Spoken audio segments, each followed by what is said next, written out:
morning, good afternoon, and good evening, everybody. Thank you for tuning in to another Supatease video. In today's video, we are going to be looking at which specializations are the highest priority for being your target in PvP so that you can maximize your success rates towards the end of the season and start pushing for those PvP rewards before they are ultimately gone. And if you want to make sure that you're staying up to date with news related to World of Warcraft, educational and entertaining content, then make sure to smash that subscribe button. Your support is greatly appreciated. So I have a website here, wowarenalogs.com. It was linked to me by a viewer last night in my stream, and it really exposes a lot of valuable data that we can look to exploit for our own advantage. I'll have it linked in the description down below as well if you want to track it as time goes on. But basically, it tracks win rates, it tracks average DPS, it tracks burst DPS, it tracks average health per second, and it tracks first blood, which means that this spec, the likelihood is that it will be taken down in a match first. And you can see that that is a very startling result right off the top here for Destruction Warlock, coming in at the #1 first blood specialization at almost 75% of games. It is the first spec to die. It's monstrously higher than any other spec. And this doesn't really come with much trade-off, right? It's burst DPS, 3.23 mil. Arcane 3.1, Boomkin 3.1. It's within around the same range as some of the top end burst of a lot of other specializations. Even despite that, its average DPS is also pretty average, and its win rate is negative. So Destruction Warlock, really easy to take down specialization. If you see one of these, you should absolutely be training it into the dirt based on this data. It's also very important to train them into the dirt because they cast a lot of high priority spells like Fear and Chaos Bolt, which you should always be looking to disrupt when appropriate. But yes, this is a very startling number. And I would imagine a lot of this data is gathered from lower rated matches where there's a lot of melee DPS, where it's very difficult to survive as this. I was just healing last night, and my God, what a nightmare to heal a Destro lock. And then when they want to try and tell you that you don't know what you're doing on healer or that you're trolling, it's like, bro, look at the data. Look at the data, dude. Your spec does not have a good ride here, all right? It just does not have a good ride. Number 2 with the highest first blood rate is Affliction at almost 60%. So generally not too great being a Warlock, which is the main reason why I gave these two specializations a little bit of a lower ranking. But their damage output obviously is competitive, right? We can see across the board that it's actually a lot higher than a lot of other ones. And the sustain average DPS for Affliction is significantly higher than a lot of other specializations. Survivability is likely because you can get away with using more instant casts and being more mobile would be my best guess as to why the survivability rate is slightly better than Destro. If you try and play only instant Destro, it's going to be a little bit harder to have lethality. Affliction can kind of just focus on dragging the game out with Curse of Exhaustion and running away constantly with instant cast. That's the main trade-off. But obviously attacking Affliction Warlock is going to be a good idea based on these percentage odds, especially if you're a physical damage dealer with Mortal Strike, because you're going to really want to be looking to shut down this average DPS. Really important to kick Fear and Malefic Rapture when attacking Affliction Warlock, but at least it's above a 50% win rate, which is an ideal location for win rate. Arcane Mage has also almost a 60% first blood rate, and you wouldn't really expect that. I was expecting Mage to be very low as far as being a priority target. I wonder how many of these mages' deaths is due to hunters. Its burst damage is close to Destro. Its sustain is close to Destro. It's a positive win rate. It brings higher mobility. I think it's likely that, again, because you have to cast like a Destruction Warlock, you can see the specs that kind of have to cast the most have the highest death rates, also attributing the fact that they're also squishier in general, and the prevalence of Hunter is likely a leading case for this. And Arcane is really punishing if you're a new player. It's going to be very hard to keep up. So yes, with having to hardcast more, Arcane Mage can be a great target to attack. I'd especially say at lower rating thresholds. So if you're at the beginning to medium level of the ladder, attacking an Arcane Mage is likely going to give you high odds of success. But as you get to the higher echelon of the rating threshold on the ladder, I think that its targeting is probably going to fall off unless you are specific classes, right? If you are a DPS Shaman, a Hunter, a Feral Druid, something with high mobility, a lot of sustained damage that can be maintained from a distance, you probably want to avoid attacking an Arcane Mage in those scenarios. But definitely at lower rating, this is telling me that this is a great spec to go after. Balanced Druid comes in at a 56% death rate, so very in line with Affliction, Arcane as well. Here, its win rate is actually below 50%, which is really surprising. Average DPS is very substantial at 700,000, and its burst DPS is substantial. And I'd say the main advantage of Boomkin is that a lot of this is instant cast. so it's a little bit easier to do. When you're attacking a Boomkin, it's more important to prioritize shutting down Cyclone. That's going to be the most important spell that you're going after. This is going to be what allows the Boomkin to gain a lot of momentum. It does a lot of damage, but if it's not getting clones, the damage is not going to sink. It's not going to sit. So that's why it's very important. Also, if you attack the Boomkin, you may force them more into bear form, force them to retreat away as opposed to pushing it on your team and looking for Cyclones, which is why they're a great target. And I think generally, their survivability is, I would say, moderately good at the moment. Not amazing, not the best, which is likely why its first blood rate is higher, because it's a high priority target that casts a lot, that needs casts shut down, and it's not like particularly invincible, so you just kind of like ignore it. So it makes sense that this would be a great target to go after, coming in at the number 4 position. Marksmanship Hunter with a almost 56% death rate as well at 55.4%. Negative win rate on Marksmanship Hunter. Sustained damage 600k, burst damage 3.15 million. Again, another stationary spec. It has to cast aim shot. While it can't be kicked, it still needs to stand still more than a lot of other specializations. So we're noticing that the specs that have to stand still the most, while also being somewhat fragile, are the specs that have the highest first blood rate. Right, Destrolock has to hardcast a lot, and it's the most fragile, so highest death rate.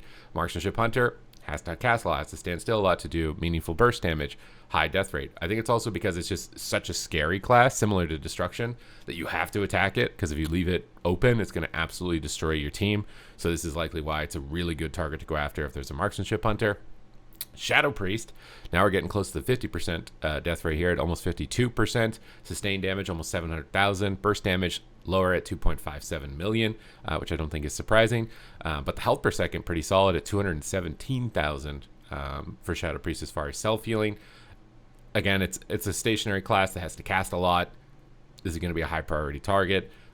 Disrupting Void Torrent is very important, but a lot of Shadow Priests will fake cast it, so you got to be careful and kind of catch on to if the Shadow Priest is starting their Void Torrent channel and then disrupting it so that they can get precognition to free cast. Dark Ascension is also a great spell to interrupt, and if you're a healer, spam Dispelling Vampiric Touch, and also spam Dispelling Immolate against Destrolock is a really good idea, because it's going to limit their ramp. It's going to force them to cast more. They can be disrupted more, and you can see that they can be a great target, especially for melee DPS.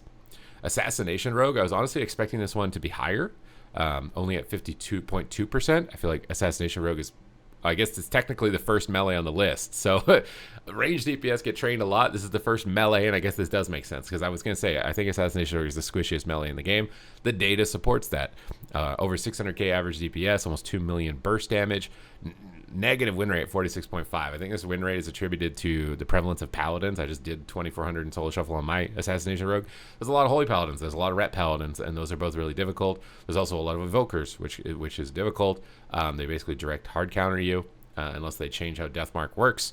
That's just going to continue to be the case, and you are more fragile than every other melee. So if you're in a melee situation and there's Assassination Rogue and any other melee, just definitely attack the Assassination Rogue.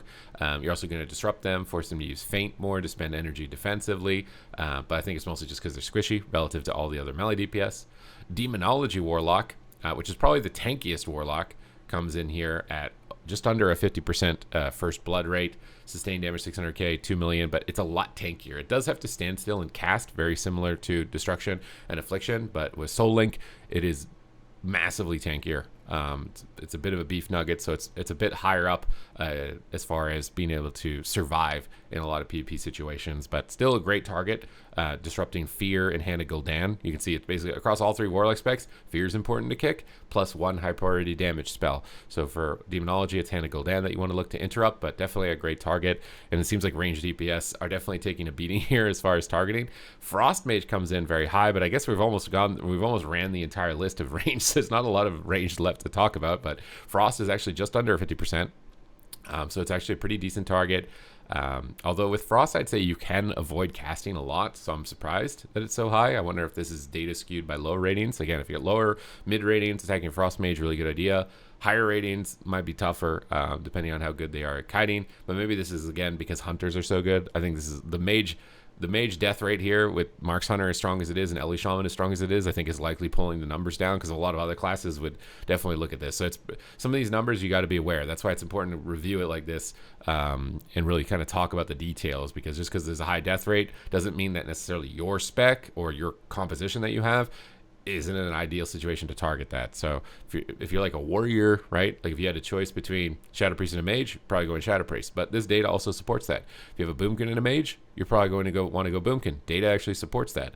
Destro Af, honestly, you can so far the data looks pretty good as far as like targeting is concerned. You just target, is it higher up on the list than the other one that I can target that. You can also keep this as a cheat sheet in a lot of cases so far. We'll see if that continues to be true. Not surprised to see Arms Warrior is the second highest death rate for melee DPS. Definitely a lot squishier, even though it brings in a tremendous amount of burst damage and solid amount of sustained damage here. Honestly, I was expecting the burst to be at higher. I thought it would be around 3 million. So only at 2.45 million here for burst damage. But again, limited mobility as well is going to be the main reason for this. And it just doesn't have as much passive healing. You can see Assassination Rogue is the lowest at 46,000 health per second. Warrior comes in at 107,000 health per second. So I'm not surprised to see this. Devastation Evoker, this is a pretty high death rate, but I guess we're, like I just said, we're kind of running out of range DPS. So like how many range DPS is even left on the list, right? Like this is not too bad of a spot maybe to be if you're a Devastation Evoker. The highest burst damage we've seen so far of any spec in the game at 3.62 and the highest sustain. So highest burst, highest sustain, decently low death rate. I'm surprised there's not more people playing this. But definitely is a priority target. I think the limited range and range lobbies definitely makes it important to go after. But if you had a situation where it's a Devastation Evoker plus a mage, you probably attack the mage. So this is honestly a pretty decent cheat sheet so far. Feral Druid, I was kind of expecting this to be the third. I think Bear Form and Heart of the Wild definitely give you like a higher likelihood to not get cheesed in the opener, unlike Arms Warrior, which probably can get cheesed in the opener and die immediately. Does phenomenal sustained damage at 700k. Burst is a little bit lower though at 2.3 million. It's a lot more complicated to play, right? And its health per second is still below 100,000, which is definitely on the lower end. I think when we get to the bottom of this list and we start seeing survivability. So in Feral Druid, if you don't know how to bear form, you get caught trying to clone. There's a lot of situations where you can get caught and punished, which is likely why its death rate's a bit higher. It's the third easiest melee to kill in the game. Enhancement Shaman is the fourth easiest melee to kill in the game here, with 3.26 million burst damage though, and 600k sustain is quite substantial, and you can do a significant amount of health per second. So I was very surprised. I thought Enhance would have been one of the lowest, just due to the fact that the healing surge buffs they've been giving it are so substantial. You can do such a high amount of healing. I was expecting it to be higher than this. I wonder if this is because build disparities, and if there's a specific build that doesn't heal as much as another that's more popular possibly. I was expecting Enhance's only strength really to be its health per second, but even that is not even that is really the most competitive. So Enhanced is the fourth easiest melee to kill. Fury Warrior, fifth easiest melee to kill. Arms Warrior technically still easier, so maybe Fury Warrior does have at least one advantage there. Burst and Sustain are basically identical. 620k to 620k, 21k, 2.45 million to 2.5 million. The Mortal Strike uptime is the big difference. Even the health per second here, like Fury and Arms are basically almost exactly balanced, but maintaining Sharpened Blade is going to be a bit more effective, I think, than Fury Warrior's ability to maintain its Mortal Strike. Also, a lot of really powerful range DPS at the moment, but it seems like if there's Fury Warrior, definitely a decent target. It's in the top 4 as far as melee options. Frost DK, highest burst damage of any melee that we've seen so far on the list, 3.61 million, 800k sustain. These are crazy numbers. Over 100k health per second. It makes you wonder, how is Frost Death Knight bad? And it's mostly because this 3.6 million burst damage is the most forecasted thing that you can see ever in the game when everyone gets death gripped and blinded sleeted together. So if you get CC'd on it, disarmed, stunned, and the other team trades cooldowns, that burst just gets negated and then you go down to 0. That's the main reason for that, but still below a 50% first death rate. So if there's a Death Knight and a Warrior, looks like you should actually prioritize the Warrior as far as death rates are concerned, or a Feral Druid or an Enhancement Shaman before a Death Knight, according to this list. For Elemental Shaman, 45% first death rate, crazy burst damage, 3.32 mil, almost 700k sustain. Really strong spec here, and I think this is coming in towards the bottom end of the range DPS because we've looked at pretty much all of them at this point. So yeah, Elemental Shaman is like one of the hardest range DPS to kill in the game so far on this list, which I don't think is surprising. It's just very passively durable. Ghost Wolf mobility is really strong. It's a lot of instant cast damage that gets this burst damage off, as opposed to the ones up here that have to hard cast a lot and stand still. So you can be on the move all the time, really passively tanky, high sustained damage. It's not surprising to me that it's coming in at this point on the list. And Ret Paladin with a 43.4%. Ret used to be like one of the first specs that you would always target, but according to this data, it might not be the greatest idea to do that. Does substantial amount of health per second at 162,000. That's the highest I think we've seen so far. Okay, Demonology, I guess 184,000, but out of the melee, the highest we've seen so far. 700k sustain, 2.62 million burst. So if there's a Ret and a Warrior, it's actually better to attack the Warrior, according to statistics. That is one that I think you will have to see play out. So it's very interesting. But Warriors, technically, according to the data, easier to target. So if there's a Feral, a Warrior, or a Frost Death Knight, you're better off attacking them before the Ret Paladin. Fire Mage, I was expecting this to be the easiest caster to kill in the game, and it's the opposite. How is it the opposite? There's no way this is the opposite. Is this? There's no way. Fire Mage is at the bottom. I mean, it's BM Hunter and Og. Og makes sense, and BM Hunter makes sense. But Fire Mage is literally at the bottom. It's at the bottom. This is one of the hardest specs to kill in the game. Are you joking? There's no way. There's no way that's right. Fire Mage is like the third hardest spec to kill. Maybe if you're not a hunter. If you're a hunter, Fire Mage is absolutely the easiest spec in the game to kill. But maybe this just goes to show how important it is to be instant cast based as a ranged. Because Fire Mage is entirely instant cast. You can just do the entire rotation, hit 3 million burst, 600k sustain, entirely instant cast. I was really expecting Fire Mage to be like close to #1 death rates, but it's actually on the bottom. So it's surprising. You have a Destro and a Fire Mage, definitely should attack the Destro in those situations, right? If you have a Fire Mage and a Warrior, though, seems like if it's a ranged and a melee, generally you're going to prioritize the ranged, right? Because you want to disrupt the caster as much as possible. They have a lot more spammable crowd control, a lot more damage that can be stopped. If you attack the melee and leave the ranged open, you're going to be completely destroyed. But that is situational also, because if the ranged is pulling you back into a really bad position and crowd controlling you and you're getting left behind, that's when you're going to need to know when to switch. So situational awareness there, but generally attacking, if there's melee and a ranged, range is a better priority. But if it's double ranged, Fire Mage should actually be kind of ignored compared to the other ranged as far as priority. Subtlety Rogue is a very low death rate at 37.7% relative to Assassination being the #1 spec to take down. I think this is mostly because your Vanish can be used defensively, whereas Assassination has to vanish to do damage since Shadow Dance was removed, so you just have more defense attributed to you, because the health per second is about the same. You do 46k health per second. Assassination up here does 46k health per second, so you'd think based on that data, survivability should be about the same, but you also just get way better lockdown, I think, with cheap shots during Shadow Dance windows. That really does enable a lot, and there's probably some passive healing throughout this, but sustained damage is actually higher on Assassination at 600k compared to 450k for Subtlety, but Subtlety seems like not a great target to attack as a high priority if you're in a situation like that. I'm going to kind of ignore the tanks, because the tank data, you should just never attack a tank. Survival Hunter, living up to its name at least, but there's still quite a few more melee to kind of work through on this list. Only a 36% first death rate. Maybe it's just because nobody's playing it. The data doesn't work like that, but it's got solid burst, solid sustain.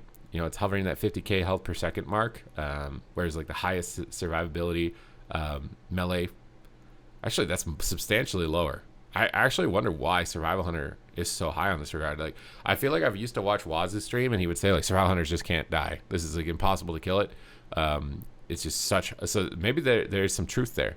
You guys are the secret tanky melee when it comes to PvP. So Survival Hunter maybe not a great priority. If you have like a choice between a Survival Hunter and a Warrior, probably better to attack the Warrior. I think the other benefit of attacking the Warrior is that they provide damage reduction to their allies through Intervene. And you remove that by attacking them directly, whereas Survival Hunter doesn't provide much back, except maybe scatter shots, roots, and maybe mending bandages if you have bleeds or something like that. But Survival Hunter looks like it's not a great target. BM Hunter is the second worst ranged, and I want to say possibly the worst range that you could attack in the game, because hardly anyone plays Augmentation. There's a BM Hunter. It might not be a great idea to attack them, apparently, according to the data, with a 35% death rate.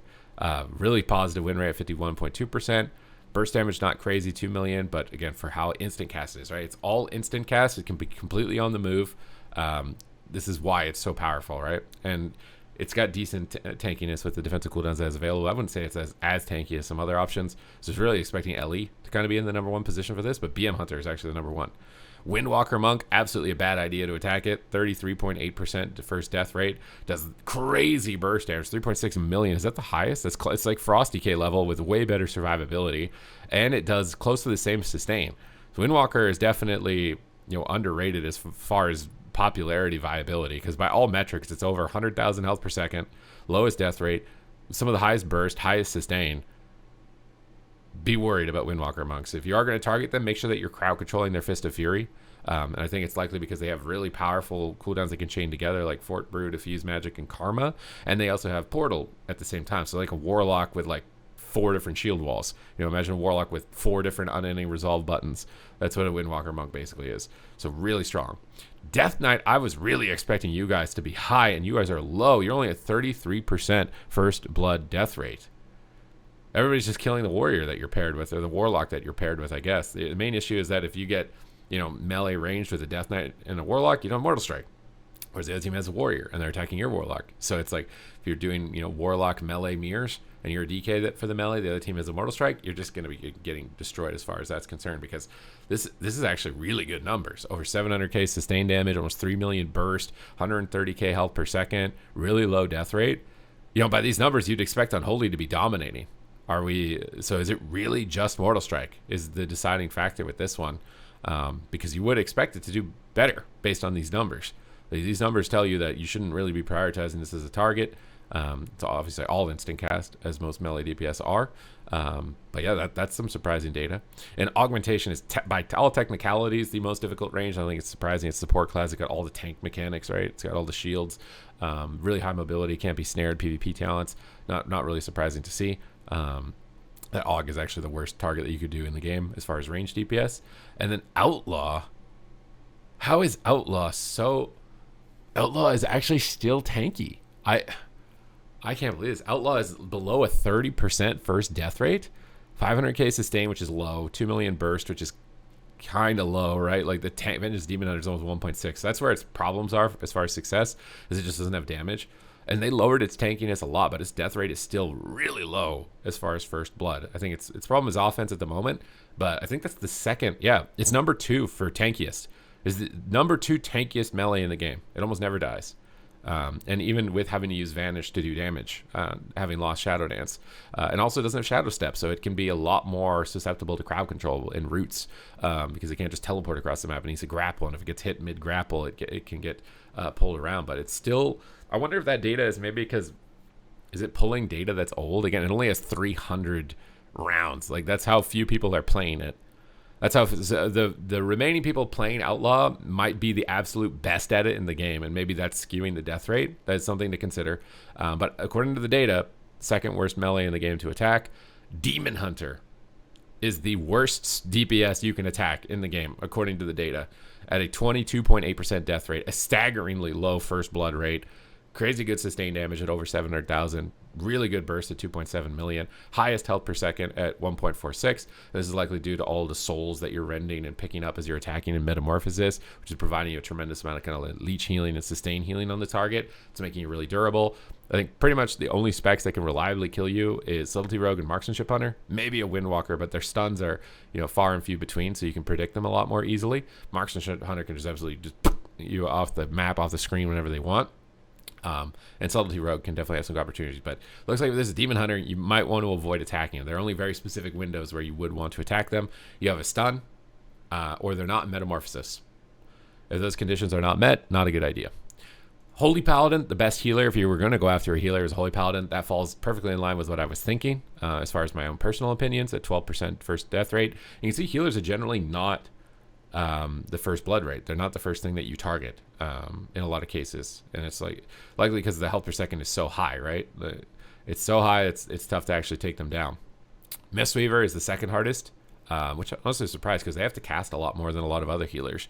I was expecting. Oh, actually, no. Sorry. This is that is. I mean, how it thinks there. The data. I'm getting skewed because the Outlaw Rogue is so hard to kill apparently on this list, but that makes sense because you have to cast. Paladin in general is just squishier. I don't know what it is that they changed. I think they changed some of its passive damage mitigation. It's just generally squishier. If you're a melee, it's a lot easier to kill a Paladin. Mistweavers outside of dot comps are very easy to attack, and you can definitely punish them at lower rating. But I'd say as you get higher rating, it becomes more difficult to actually do this. Healers in general, just a bad idea. But if you were going to try and attack a healer, Holy Battle and Mistweaver are definitely not bad options if you needed to attack them. Resto Druid at 8.8%, the third most likely healer to actually get attacked. I was expecting Prez Evoker to be up there. And not Resto Druid, because you have to be really close to the fight, easy to get stunned, easy to get caught.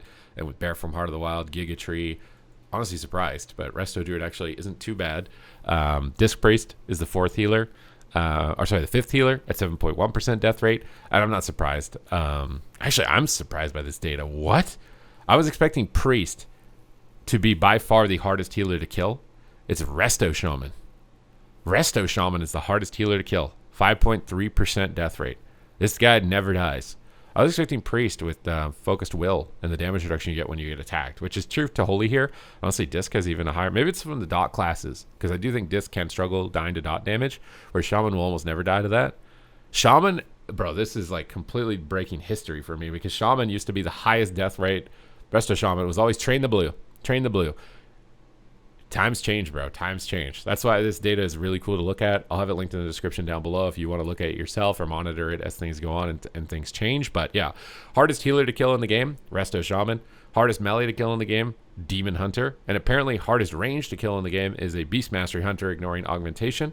And somehow Fire, an outlaw, if there's one thing going for you, is that you're apparently a pretty low death rate relative to other classes in your role.